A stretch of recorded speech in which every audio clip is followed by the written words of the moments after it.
On the day Isla received her husband's wedding invitation, and she wasn't the bride, she didn't cry. She showed up. Not to beg but to burn everything down. What Logan never knew.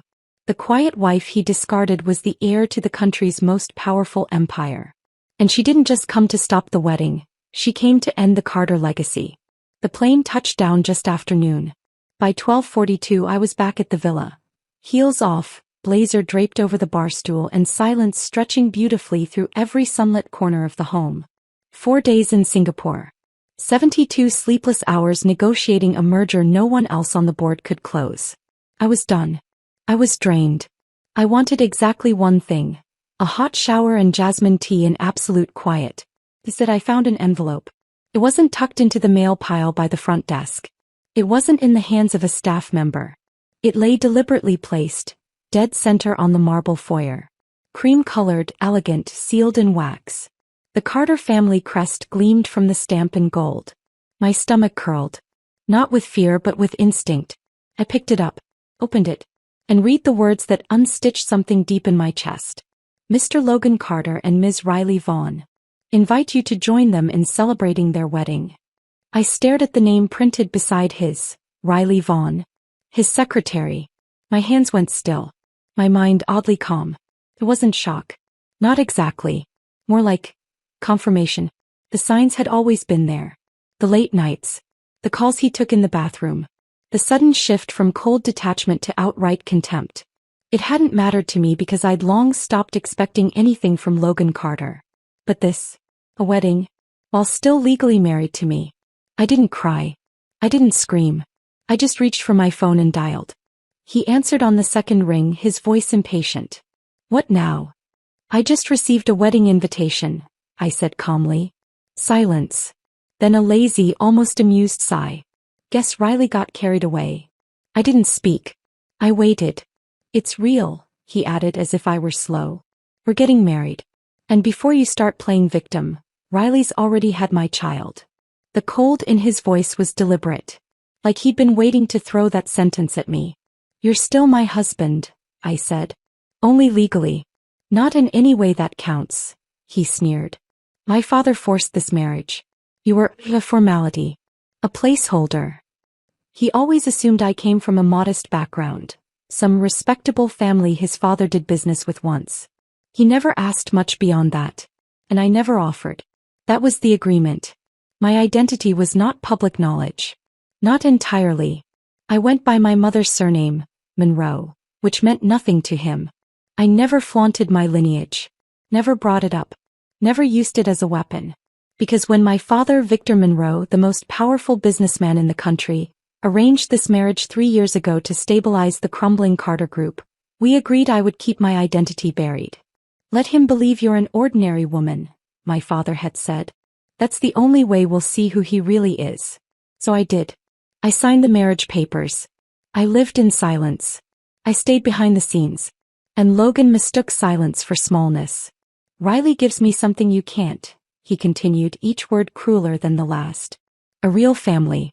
A child. And she didn't come with conditions. I held the phone to my ear, leaned back into the leather chair in the study, and stared out at the garden I had designed myself, the one he never noticed. Then I said, I'm coming over. You're not welcome here, he snapped. I hung up. And I drove. 25 minutes later, I walked into the lobby of Carter Group. No appointment. No assistant trailing behind me. The receptionist stood quickly. Mrs. Carter, I think he's in a meeting. Good, I said. So am I. He tried to stop me. She failed. I pushed the doors open and stepped into the executive office. Logan turned. Riley straightened. They were standing close. Too close. Her hand was on his chest. His tie was loose. Her lipstick wasn't. His eyes widened. Isla. I didn't let him finish. Slap. He staggered slightly. Tuck. Slap. The second hit was sharper. More direct. His cheek burned red. The entire room stilled. I gave you 3 years, I said, voice low. I gave you protection, silence, a name worth more than you ever knew. I endured being ignored, humiliated, lied to. And this is how you repay me. You're insane, Riley gasped. No, I said, just, Done. I turned without another word and left. I didn't cry in the elevator. I didn't stumble in the car. I didn't even blink. Because I wasn't broken. I was wide awake. It was just past dusk when I returned to the villa. The silence inside was soothing now, like a farewell before a storm. I had packed only the essentials. A black carry-on, my passport, and a box with old letters I couldn't part with. I was just zipping it shut when the sound of stiletto heels echoed through the entrance. Riley Vaughn walked in like she owned the place. Behind her trailed 3 Carter Group staff. One holding swatches, another a blueprint tablet, the third measuring curtain length. "Move faster," she barked. "This living room needs to be cleared before the decorator arrives." I stepped out of the hallway. "Riley," I said calmly. "What do you think you're doing?" She glanced over with smug amusement. "Didn't Logan tell you?" "He transferred the deed." She waved a green file folder, the official stamp glaring from the top page. "This villa's mine now." She looked around proudly. "Always loved your taste. Don't worry, I'll keep the art. Maybe rename the estate." I didn't move. "You've been circling him since the beginning, haven't you?" "Please," she scoffed. "You weren't exactly competition." I studied her carefully. "Not with hate. Just calculation." "You know," I said softly, "you never once asked yourself who I really am." She smirked. "I don't care. You're nobody now." I smiled faintly. "And yet you've spent all day moving into my house." I wheeled my suitcase to the door. She laughed behind me. "Where will you go, Isla? You've got no home. No man. No power." I didn't answer. Because she was wrong on all 3 counts. The taxi ride was quiet. The city outside blurred into streaks of white and gold. Logan Carter thought I was a nobody. He never once Googled me. Never questioned why his father's most desperate business lifeline had such unwavering terms. He never knew that the name Monroe, my mother's name, was a shield. That behind it stood an empire capable of erasing him. But he would learn. And so would she. The Carter Group building stood tall against the night sky, its name glittering across the tower in bold silver letters. For 3 years I had walked in and out of these doors as the CEO's wife, unacknowledged and invisible. Tonight I wasn't walking in as his wife. I was walking in as a woman delivering an end, the kind of end he wouldn't be able to erase. The ride to the 52nd floor was suffocatingly silent. I stared at my reflection in the mirrored elevator doors. Not the woman Logan once ignored, not the shadow who waited silently at galas. I was done with silence. Done with dignity at the expense of truth. As the elevator dinged and the doors slid open, I stepped onto the executive floor without hesitation. The receptionist jolted from her chair. "Mrs. Carter. Mr. Carter isn't available for..." I ignored her. Each step across the polished floors echoed like a slow countdown. My fingers clenched around the crisp folder in my hand. Inside were 2 copies of the divorce papers. One for him, one already signed by me. And tucked inside, nestled between the pages, was the platinum wedding band I had worn quietly for 3 years. No more. I didn't knock. I pushed open the heavy door to Logan's office and stopped. He was there. So was she. Riley Vaughn. Half undressed, hair mussed, skirt bunched at her waist, straddling him on the edge of his desk. They didn't even notice me at first.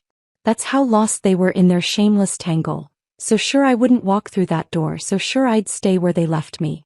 The folder in my hand crinkled as I tightened my grip. Logan glanced up mid-thrust, his body still against hers, and froze. Riley gasped, pushing him back and fumbling for her blouse. "Oh my God." Logan cursed and stood up, quickly adjusting his trousers, rage building in his face as he moved to the side of the desk. "What the hell are you doing here?" I stepped into the room and shut the door behind me. "I came to deliver something," I said calmly, even as my heart pounded like war drums in my chest. Riley was still buttoning her shirt. "You could have knocked." "I don't knock," I said coolly. "Not anymore." Logan sneered, fixing his collar. "If this is about the villa, save it. It's already..." I didn't let him finish. With one sharp movement, I threw the folder of divorce papers straight at his chest. He caught it instinctively, looking stunned. And then I pulled off my wedding ring and flung it at his face. It struck his cheek and clinked onto the marble floor. "Sign them," I said, my voice like cut glass. "Yow." Logan stared down at the ring, then back at me. His confusion gave way to irritation. You've really lost it, haven't you? 3 years, Logan, I said, stepping forward. 3 years of waiting for you to treat me like more than a placeholder. 3 years of smiling through every excuse, every insult, every silent night. Riley muttered something under her breath, but I didn't even glance at her. You couldn't even tell me yourself, I continued. You let your secretary send me a wedding invitation to your next big lie. Logan scoffed. It's over, Isla. Why make a scene? We both knew what this marriage was. No, I said quietly.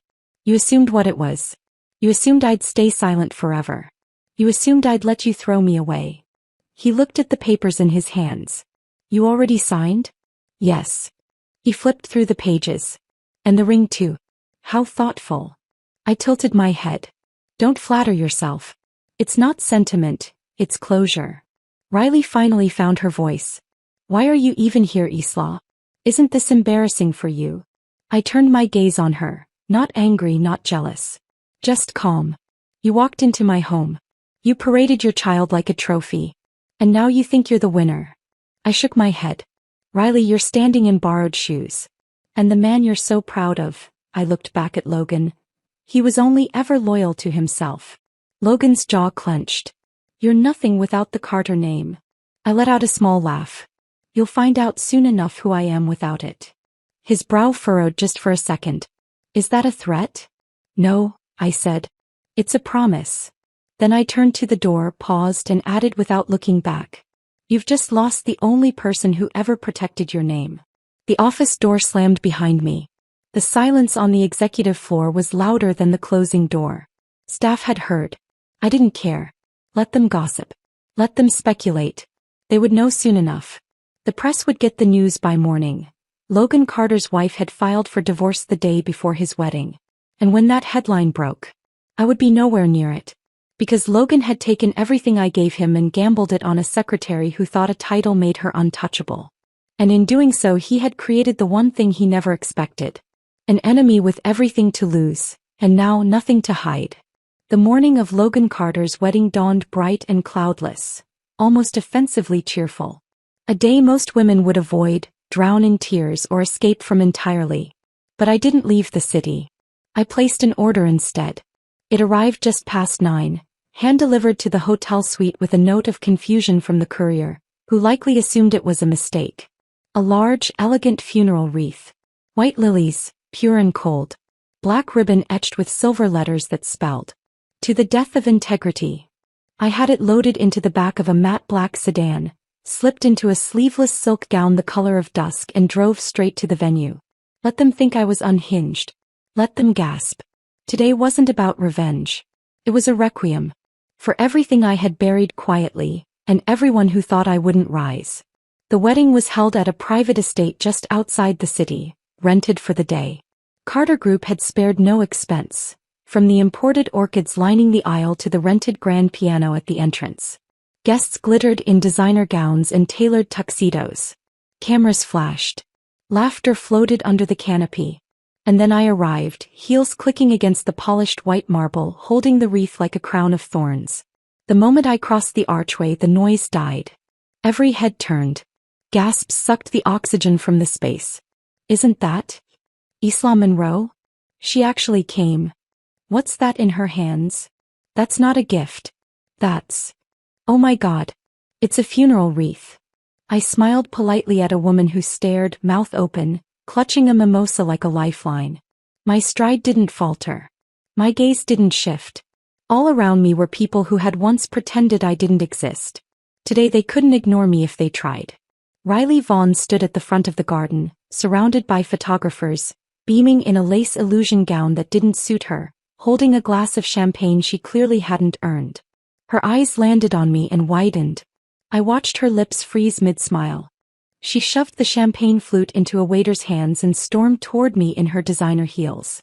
"What the hell do you think you're doing?" she hissed, her voice a venomous whisper as she stepped directly in front of me.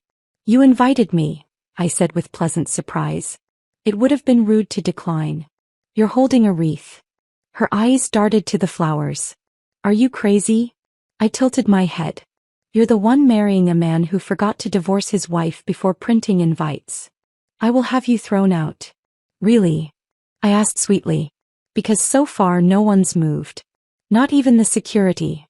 She stepped closer, dropping her voice. You're pathetic, Isla. I offered her the wreath with both hands. Then consider this my gift. And I threw it at her feet. The wreath hit the marble with a soft but resonant thud, the sound of flowers meant for grief, not joy. Gasps erupted around us. Cameras clicked faster. Riley's face flushed a violent shade of red. You're insane, she barked. Get her out. I raised a hand. I've spent 3 years being quiet, I said loud enough for the nearby guests to hear. 3 years playing the role of the invisible wife while the groom played family with someone else's secretary. Murmurs rippled like static. And today, I added, stepping back to admire the wreath, I just wanted to mark the death of self-respect. Yours mostly. Riley lunged forward, hand raised like she was about to slap me. Security began to move in. But I didn't flinch. You touch me, I said calmly, and you'll regret it before the press does. She froze, arm midair. We stared at each other. 2 women in expensive gowns, standing above lilies meant for funerals, not weddings. Her hand slowly dropped. That was the difference between us. She fought to gain power. I had simply chosen not to use mine. He'll know. Escort her out, Riley spat, stepping back. Now. One of the guards hesitated. Miss Vaughn, she is still legally. I don't care, she shrieked. She's nothing. A washed up. A low murmur cut through the chaos. Someone shouted from across the courtyard. Look. What are those cars? Heads turned. Phones went up. Even Riley's breath hitched. At the far end of the private drive, a fleet of sleek black sedans began pulling in, their engines smooth, their movement precise. Blacked-out windows. No logos. No media. Just power arriving in unison. Dozens of guests turned, whispering as the line of vehicles rolled forward like a shadow swallowing the light. Riley tried to compose herself. She smoothed her hair, straightened her posture, and motioned toward the arriving convoy, forcing a smile. What a surprise, she said loudly. We weren't expecting anyone else today. Her voice wavered, because even she didn't know who they were. But I did. I stepped away from the wreath, turned toward the cars, and waited. The lead sedan stopped. The driver stepped out quickly, rushed to the back door and opened it. And then he emerged. Victor Monroe. My father. The most powerful businessman in the country. And today my silence is reckoning. The air had shifted. The moment the first black sedan rolled to a stop, the whispers turned into an audible current of panic. Riley's strained smile was frozen across her face, tight and unconvincing as more vehicles followed, one after the other, each more imposing than the last. Matte black. Bulletproof. Unmarked. Moving in silence that commanded attention. No logos. No press vans. Not even the Carter Group's fleet carried that much presence. It wasn't the kind of entrance you planned. It was the kind of entrance people never forgot. A guest nearby dropped their glass. Somewhere behind me, a photographer muttered, "Wait. Those plates, that insignia on the windshield." Riley turned to the crowd, trying to regain control of the narrative. Must be more guests, she said too loudly. Yes, I'm sure. Logan must have added them last minute. But I stayed rooted to the marble tiles, hands still calm at my sides. Because I knew exactly who was coming. The man who had stood in the shadows for years, never once interfering, honoring my request for anonymity. My father. Victor Monroe. The lead sedan stopped. The driver jumped out, walked briskly to the back passenger door and opened it with both hands. A tall man stepped out, dressed in a dark gray mandarin-collared suit, his silver cufflinks discreet but worth more than Riley's entire wedding gown. His salt and pepper hair was neatly combed back. His face unreadable. His presence magnetic. Every conversation died. Victor Monroe didn't need introductions. He didn't carry cards. He didn't need guards with earpieces or dramatic announcements. The wealthiest man in the country, one of the richest in the world, didn't require theatrics. He was the headline. Riley's face drained of color. Is that? Someone gasped. I think it is. Oh my God. Victor didn't look at them. He didn't look at Riley. He walked straight toward me. Every guest turned to follow his steps. Riley stepped aside automatically as if pushed by invisible pressure. Her hand gripped the edge of the altar. My father stopped just a few feet from me. His sharp eyes scanned my face, then my arms, then the scene around us. The wreath on the ground, the ring still lying near Riley's feet, the security standing awkwardly frozen. "Isla," he said quietly, voice calm but lined with urgency. "Did they touch you?" I shook my head once. "No. Not quite." His expression didn't change, but I knew what that meant. I glanced sideways at Riley. "She tried," I said just loud enough. He turned to look at her finally. Riley flinched under the weight of his gaze. Victor raised a single hand. From behind the other cars, half a dozen men in black suits emerged. Calm, professional, emotionless. They weren't security. They weren't police. They were Monroe-trained operatives. The kind of men who handled crises before they became headlines. Two of them moved toward Riley. Wait, what are you doing?" she shrieked, stepping back. "You can't touch me. This is a wedding." Victor's voice was steady. "You attempted to strike a member of my family on private property. That's all I need." I didn't even know she never said." Riley's voice cracked as the men closed in. "Exactly," I said flatly. "I never said. And you never asked." One of the guards reached into his coat, produced a slim document wallet and handed it to the stunned wedding planner. "What is this?" the woman murmured. "Formal legal clearance. Signed and time-stamped," the guard replied. "Under whose authority?" "Victor Monroe's." A collective gasp rippled through the crowd. It was done. The leash had been unfastened. The real war had begun. Riley struggled as the men seized her arms. "You can't arrest me. You can't. I'm marrying Logan Carter. He's the CEO." Victor raised an eyebrow. "I've seen better CEOs. And better women." "Logan will stop this," she screamed. That was the last thing she said before the metal cuffs snapped around her wrists. Her face twisted in horror as she was led down the aisle she had paid a fortune to decorate, dragged past staring guests, silk flowers, and a photographer who was still frozen with his camera halfway to his face. "Do something," she screamed at the crowd. "Say something. I'm the bride." No one moved. No one spoke. And when she passed the funeral wreath, now resting solemnly at the foot of the altar, even Riley finally fell silent. The crowd was stunned. Not confused anymore, just awestruck. Not a single person moved toward me. Not a single apology was offered. But their eyes said everything. She's not just the ex-wife. She's someone you never mess with. She's Victor Monroe's daughter. I looked at my father, who stood silently at my side. He had always honored my wish to remain unseen. But now it was time to let them look. Let them all see. From behind us, one of the Monroe security agents approached. "Sir, the situation is secure. Ms. Vaughn has been removed from the premises." Victor nodded. "Good." He turned to me again. "Would you like to stay and finish this?" I glanced around. There were still photographers. Still executives and investors from Carter's board. Still reporters hiding behind floral arrangements and PR handlers who looked ready to faint. But Logan? He was nowhere in sight. "Not yet." "No," I said, voice calm. "Not yet. Let him come out first." Victor's eyes gleamed with approval. "Then we'll wait." And wait we did, standing quietly in the center of the chaos. The wreath still on the floor. The silence still growing. And the ghost of Riley's screams still hanging in the air. The Carter empire had built its wedding on arrogance. But they forgot the one rule of building anything on borrowed ground. Eventually the Real owner comes to collect. The quiet had a sound all its own. It wasn't silence. It was tension. The kind of air that thickens seconds before lightning strikes. You could taste the dread on the guests' tongues, feel it in the shifting feet, the nervous glances, the beads of sweat clinging to the backs of expensive collars.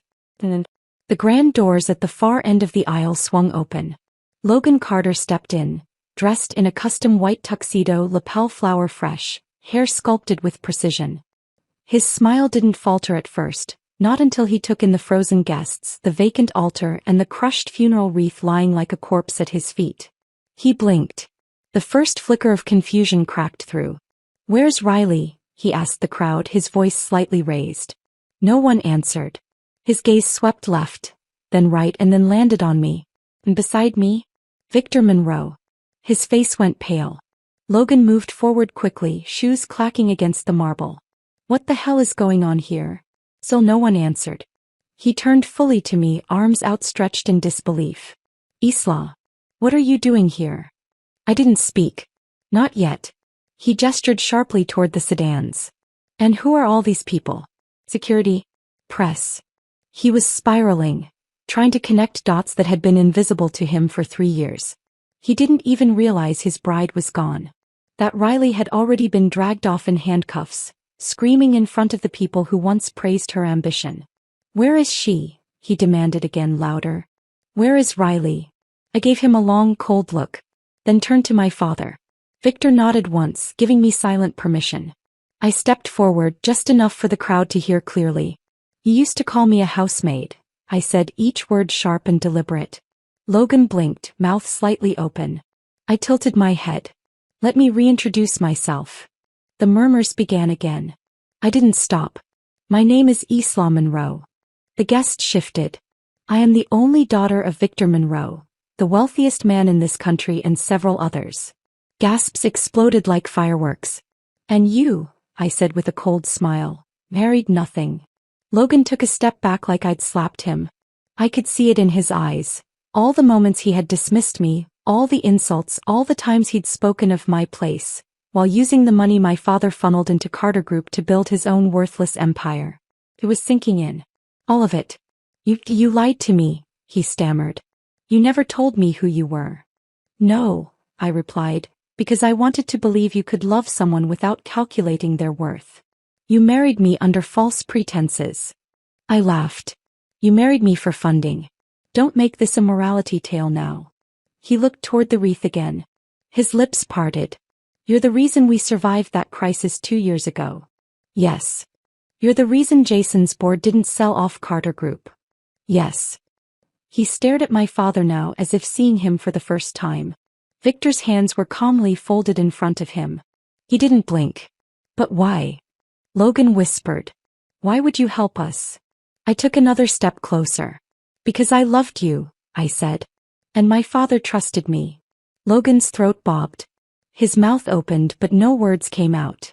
And then, as if the final piece had been placed into a puzzle, Jason Anderson stormed into the courtyard from the far side. Logan, he barked. What the hell is going on?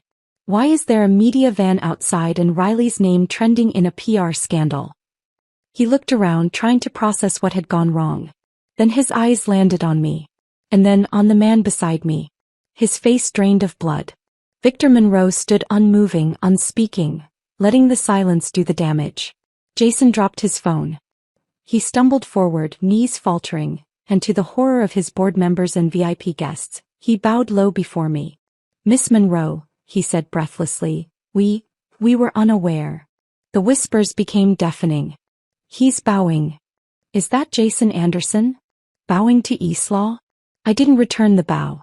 I didn't need to. Jason straightened slowly, lips trembling, then turned to Logan. And slapped him. Hard. You idiot, he barked. Do you know what you've done? Logan's head snapped sideways from the blow. Jason pointed furiously at me. This woman saved this company. Your mother and I begged you not to insult her. You spat on her like trash and now. He turned to Victor and bowed again. I'm so sorry, sir. We were ignorant. Arrogant. We owe your daughter everything. Victor didn't respond. He didn't need to. Jason turned back to me, breath shaking. Miss Monroe, please, allow us to make amends. Carter Group is yours to command. Say the word, I'll step down. I said nothing. I simply looked at Logan, who had begun trembling ever so slightly, and then turned to my father. Victor gave me a slight nod. The message was clear. Their fate was now mine to decide. The imprint of Jason Anderson's slap still lingered across Logan's cheek. But for once Logan didn't raise his voice. He didn't retaliate. He stood there, silent, stunned, like a man just learning he was disposable in the very empire he once ruled. Jason shook with fury, his voice sharp and slicing. You absolute disgrace. His eyes swept over the crowd, then back to me, then again to the guests who had all gone quiet. The same ones who once whispered that I was just a burden. Now they whispered something else entirely. Not pity, Power. Miss Monroe, Jason said, stepping closer with a humility no one thought him capable of. Please. Let me correct this. I said nothing. My father remained silent beside me, watching like a storm in a tailored suit. Jason gestured to Logan again.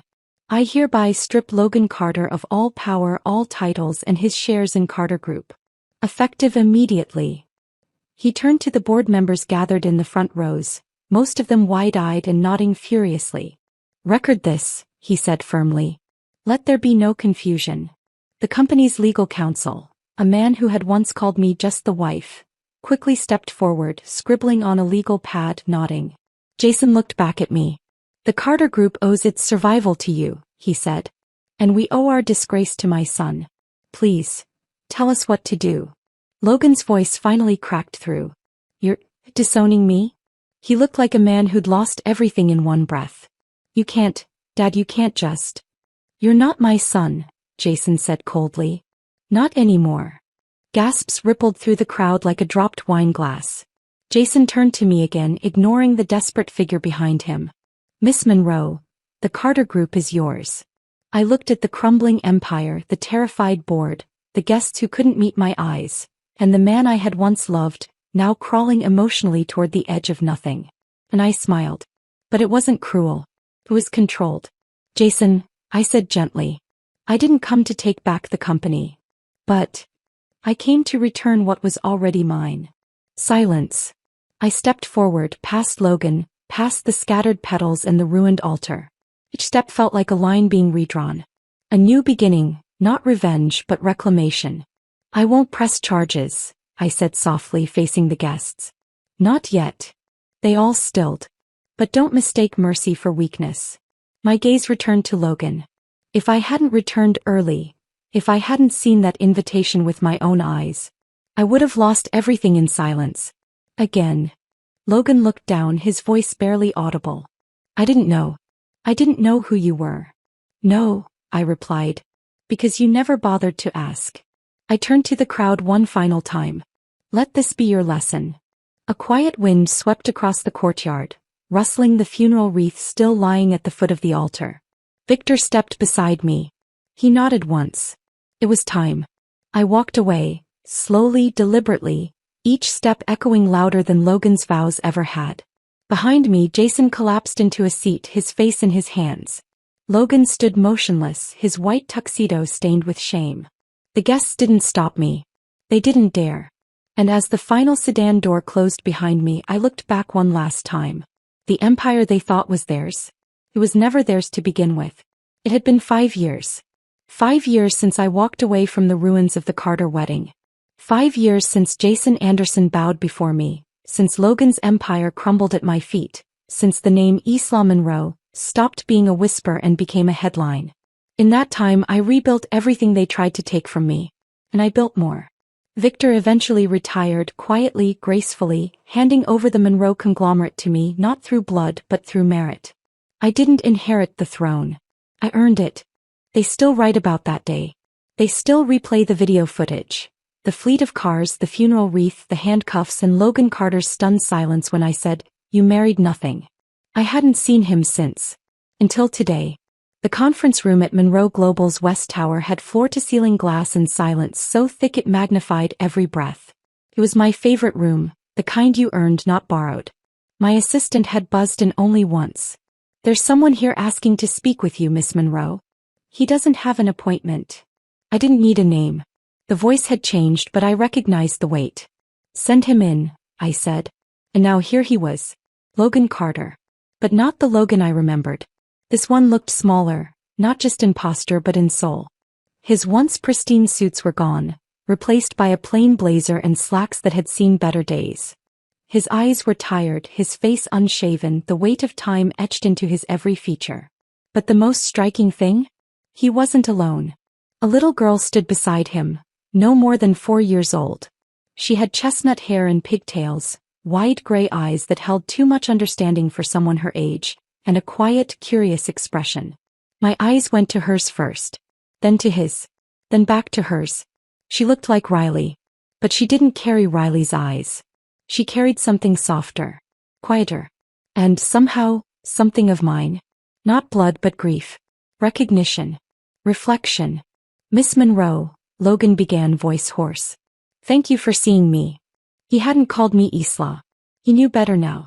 I said nothing. I lost everything, he continued, after that day.